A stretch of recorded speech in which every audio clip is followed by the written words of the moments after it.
The Trump administration declared Friday that it wasn't pursuing a strategy to push Syrian President Bashar Assad out of power, making clear its focus is on defeating the Islamic State group. White House Press Secretary Sean Spicer said the U.S. approach was being driven by a new reality, and that Assad's future had to be a decision for the Syrian people. Similar statements were made earlier by U.S. cabinet members speaking in Ankara, London and at the United Nations. There is a political reality that we have to accept in terms of where we are right now, Spicer told reporters. We had an opportunity and we need to focus on now defeating ISIS.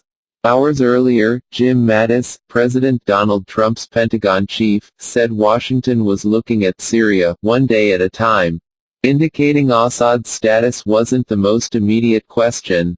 On Thursday, Trump's UN ambassador, Nikki Haley, said of Assad, "Do we think he's a hindrance? Yes. Are we going to sit there and focus on getting him out? No. Assad's grip over Syria has been at the heart of a 6-year war that has killed as many as 500,000 people, helped spawn a global migration crisis and led to the emergence of IS as a worldwide terror threat. All mediation efforts have failed. And with the help of Russia and Iran, Assad has crushed much of the armed opposition and regained control over most of Syria's biggest cities."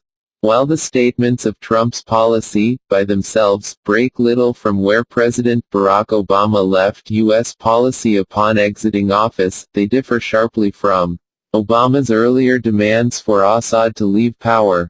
5 months into Syria's civil war, Obama gave a high-profile speech saying, "The time has come for President Assad to step aside." Those calls ebbed after a Russian-backed military intervention on Assad's behalf in September 2015 and a series of devastating setbacks for Syria's Western-backed and Arab-backed opposition forces. These developments appear to represent the reality Spicer alluded to on multiple occasions at Friday's news briefing, but it is one Obama officials acknowledged as well. In December 2015, then Secretary of State John Kerry delivered a very similar message in Moscow, saying, "The United States and our partners are not seeking so-called regime change," and promising to facilitate a peace process in which Syrians will be making decisions for the future of Syria.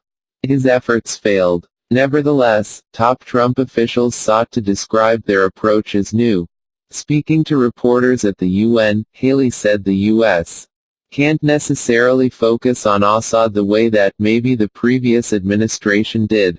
She spoke of pressure to rid Syria of Iran's influence, saying, "That is really a problem," and indicated the U.S. will be working with Turkey and other countries on trying to bring peace and stability back.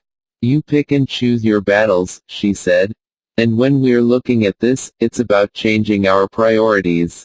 And our priority is no longer to sit there and focus on getting Assad out. Our priority is to really look at how do we get things done, who do we need to work with to really make a difference for the people in Syria." The Trump administration is threading many competing interests. It wants to defeat IS and needs the support of moderate Sunnis in Syria, who've competed with extremists or leadership of the anti-Assad insurgency. It hopes to work with Russia, which has proved indeed that it won't let Assad fall to a chaotic revolution.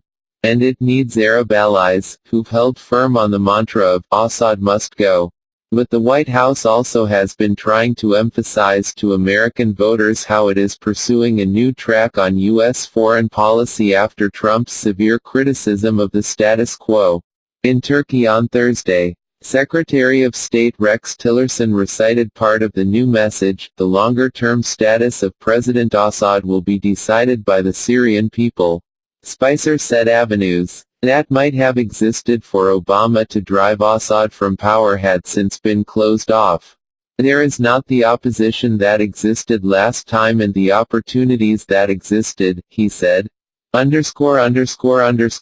Associated Press writer Edith M. Lederer at the United Nations contributed.